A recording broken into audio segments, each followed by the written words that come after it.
Hello, everyone. Thanks so much for joining me here today as we get to talk about one of my favorite subjects, comic books. My name is Jose. I love comic books. I love talking about them. I love sharing them with you. Feel free to follow me on social media if you would like. Links are in the description below. I've also posted a link to the Marvel fan set that I have plot synopsis and character bios for this issue. We are continuing our run of Walter Simonson's Thor. We're looking at The Mighty Thor 375 from 1986, still part of the Marvel 25th anniversary era. Simonson does this cover, and we can see the Absorbing Man and the Riker here with his pile driver, and then this guy's name I completely forgot. I'm sure it'll be inside here. So we have Loki brooding here, and he's not even, his cup is spilling, and he doesn't even care. Walter Simonson is the writer. Sal Buscema is doing the pencils and the inks. However, I want to show here, we have a Bob Pinaha doing the letters. So John Workman Jr. is not lettering this issue, and we can tell it's not quite as crisp as he is.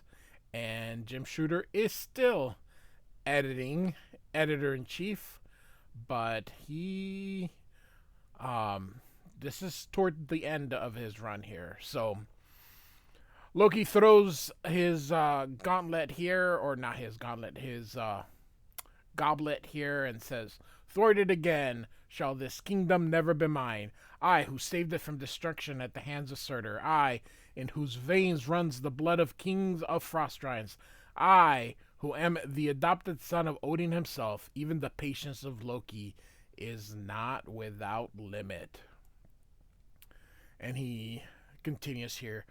"The throne was within my grasp, at last, until my accursed stepbrother Thor interfered." And that was a few issues back. I do have a playlist where I cover everything. Feel free to check that out. At least I am no longer plagued by the lovesick mooning of the enchantress sister Lorelei. The iron nerves of Loki can only stand so much. I should have effected her removal earlier. The garden will benefit more from her statuesque beauty than I, and I shall finally have peace at home.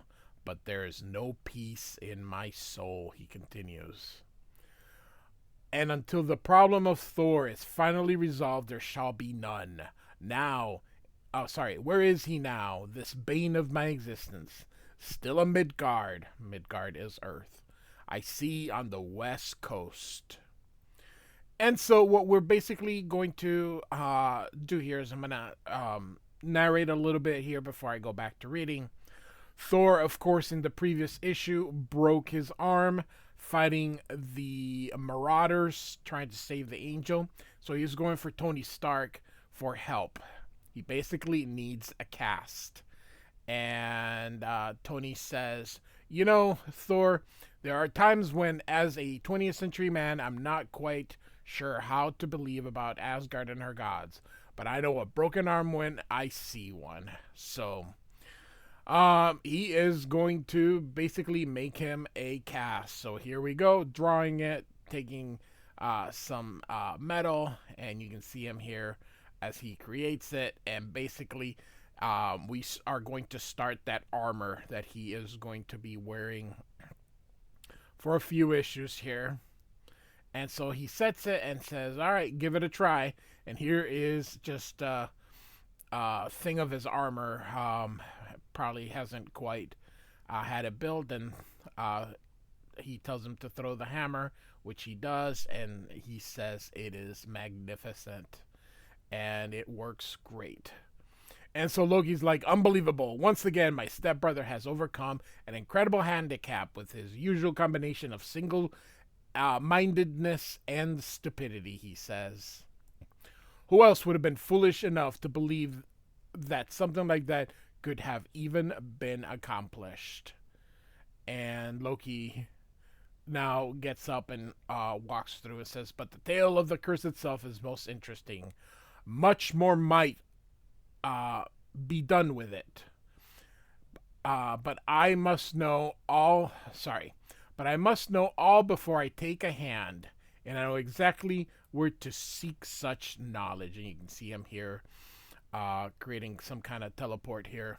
"Let the portals between the nine worlds heed the words of Loki.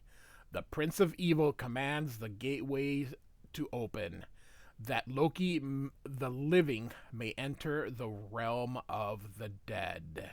And so he's basically going to go to hell to see his daughter. And she says, "Who dares to breach Hela's dominion without leave, while the warm blood still curses through his beating heart?"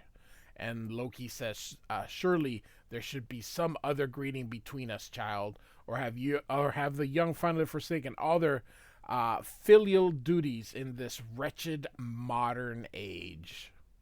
And she says, "Hello, father, would you like a fatted calf?" And he says, "That's better. How nice that one's children remember even after so long a time." And Hela says, "'Tis fortunate for you that I would welcome you at all.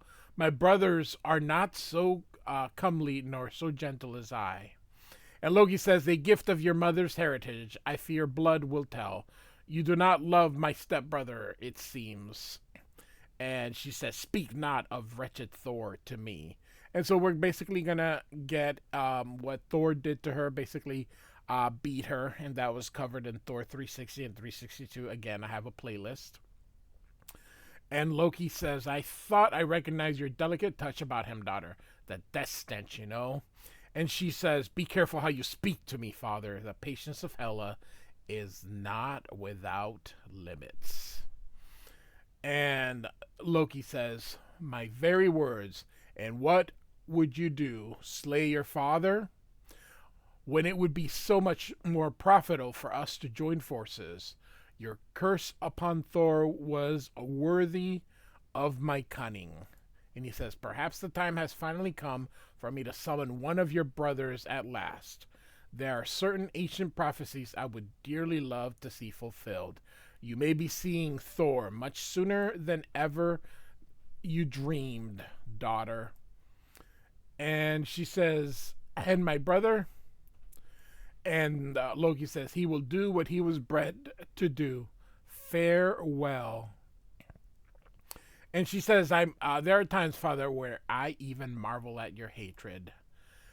Hela's passion for revenge seems a pale, slender thing next to the thwarting fury that would sacrifice its own children to the storm in order to satisfy its demands." And so Thor is going to return to Hela's land, and he's going to demand that he fix her. He's still on Earth here. And as he's going, there's a lot of exposition here. I'm really gonna kind of skip it here. It's just basically made so that we slow down to read. Otherwise, the story would go much too fast. And Thor sees something from up there. Something's gleaming, and as he says, "It cannot be." Now, this is a creature from way before Simonson's time here, and he was someone the High Evolutionary combined with a wolf and then evolved him like a million years into the future. So here comes Thor to take on him and fight. And so that you see the two. This is great here, just how a very good panel here. And we're going to take a brief interlude. And if you remember, these two children are from Earth, and they're playing against these Asgardians who are much too strong for them. And the kids cry, and you can see one of them. They're just a couple of sissies. Let's play without them. And Hilda says, "They're not sissies. They're just mortals. They're not as strong as we are." And they're like, "What can we do? We can't change what they are." And she goes, "Don't cry." And he says, "But these guys are too strong for us. We can't play with them." And Fendrel here says, "No mortal child of man in these days can stand against an Asgardian stretch for strength. The story spinner Aesop told of pots of clay and brass collide, the weaker must be shattered no matter what. But 'tis the duty of the strong to protect the weak, to strengthen them they may too may become strong, and that we may accomplish here. And so they ask who they are, and she says it's Fandral and Hogan. And Hilda asks, "Can you really help us, Fandral? These foster sons of Volstags are enormous. For Volstagg the Enormous are no less than the children of all warriors three. Come, little one, and dry your tears. Your mother is gone beyond all hope and care, and you must stand together with your brother against the world. But you shall not stand alone. Is Hildy not already a sister who watches out for you? And Thacker not already a brother who like Mick, who torments you upon occasions? And between myself and Silent Hogan here, we may teach the pair of you a few tricks, and then let Asgard's finest beware." And we go back to Earth as Thor continues fighting this creature, and he says, "How much longer will the bones of Thor survive this onslaught?" And suddenly you can see this wolf creature kind of fall, and it turns into somebody else. It's an old man, and they're like, "Wait, that's Howie Bridger. He's the milkman." I don't think in the 80s they still have milkmen. And they're like, "He's 24 years old," and Thor leaves. He goes, "Some evil is at work beyond the hand of man. The Avengers must be notified, for this is no accident, but no accident of fate, but the deliberate intrigue of some malevolent will." Of course, it was Loki. And so now we are back in Asgard, and we see Heimdall here. Heimdall is the brother of the Enchantress, because Heimdall can see everything. He knows his sister is very sad about the death of the Executioner. And as uncaring as she is, she really did love him. And she goes, "Get out, Heimdall. I'm no mood for playful bantering." And he's like, "No, we're going out." And so I love it. He carries her out as she screams. And here comes Balder. But one thing here that Heimdall says is he drives bravely Amora, and we should honor his memory, not wash it with tears. That was in Thor 362. Again, I have a playlist. And so Balder returns, and of course now he has both ravens here, and that was done last issue. Feel free to check that out. And then he's gonna go, he's asking what's going on there, and Heimdall says, "The Enchantress has not yet forgiven herself for the death of Scourge, my lord. I have taken it upon myself to grant her that forgiveness." And he says, "I see. Amora, may I be of some assistance here?" And she's like, "No." Then Heimdall, "As soon as you are able, join me in the Great Hall, and we shall make arrangements for the sheathing of the great sword of Surtur. I take it that the scabbard is finished, and 'tis time to finish the job." And so, back now, and somewhere in Ohio, Oberlin, Ohio, and he sees something else, and now it's the Wrecker, and the Wrecker's doing, wrecking things, and so Thor has come down, and so now we're gonna have these two fight. We're basically gonna have the same thing that happened in the previous one. This isn't the Wrecker; it is somebody else.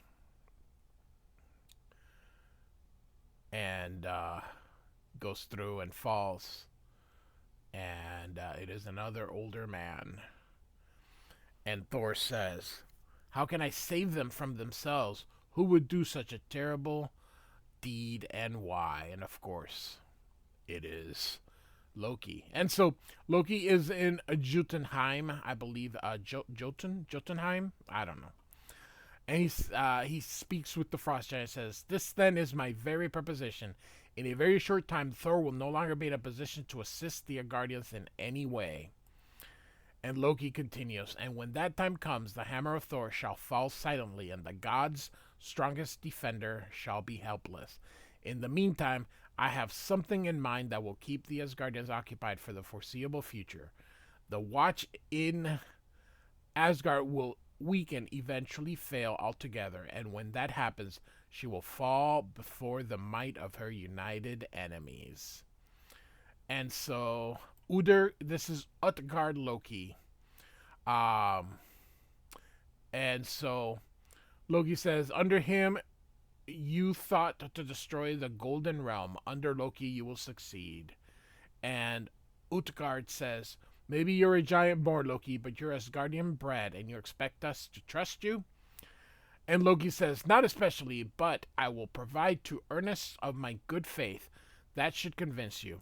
You huddle in the snow, shrunken shadows of your former pride and glory, because the power of Balder the Brave.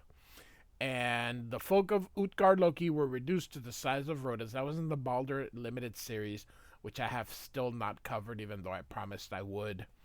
That is my bad, but eventually, who knows? This is my promise. Swear fealty to me, and I will restore you to your rightful size. I will swathe Jotunheim in perpetual snow and ice that will blind the even sharp eyes of Heimdall. Not a living soul shall know of your recovery till it's too late. And this guy says, and won't the Asgardians have something to say about that? And Loki continues, and this is the second earnest. A chunk of rocks as the other ones. I see your brains have been reduced, corresponding with your size, as he tosses it. This is no ordinary rock crystal, but an ensorcelled fragment from a crystal of vision. Behold its power when it is thrown into the icy lake behind us.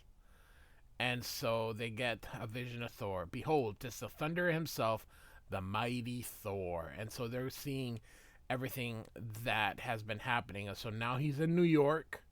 So he went all the way through. And he arrives here and sees the Absorbing Man. But this really is the Absorbing Man. But Thor thinks it's another illusion, not really one of those things. So he doesn't want to hurt him because he believes that it's immortal, but it is the Absorbing Man, and that's what Loki is smiling at here.